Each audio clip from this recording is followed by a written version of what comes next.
Got milk? Let's make yogurt. All right, the first step we're going to do is get all of these jars shaken up, and we're going to put those into the Instant Pot.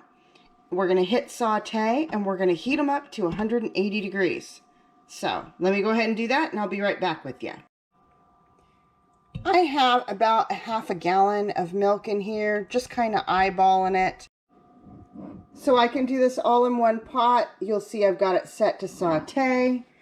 And I'm just going to keep stirring. I'm not going to make you watch me through all of this. So I'll be back with you when I've got this to 180 degrees. You'll want to have a thermometer handy. Once you have it at 180 degrees, you have to let it sit till it's at 110 degrees or lower. So we're finally below 110 degrees Fahrenheit.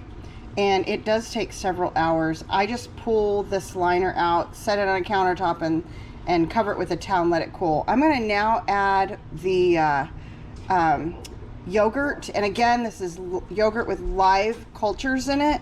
And I'm actually putting in 1/3 of a cup because I figure I'm somewhere between half a gallon and a gallon. So let me go ahead and get this mixed up.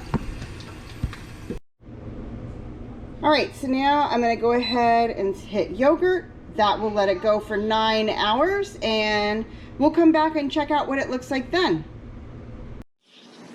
All right, so we have let this sit for 9 hours, and you can see the consistency is good for me. If you want this to be a little firmer, you could let it sit for another hour or two, but keep in mind it will get a little more sour when you do that. So I'm happy with this, and let's go on and I'll show you the next step. Okay, next step, get a cheesecloth, put it in a strainer, and put that in a bowl. You're going to strain off the whey, which is just the liquid that get that to kind of separate from the yogurt. It makes it a little firmer. You can see it straining here.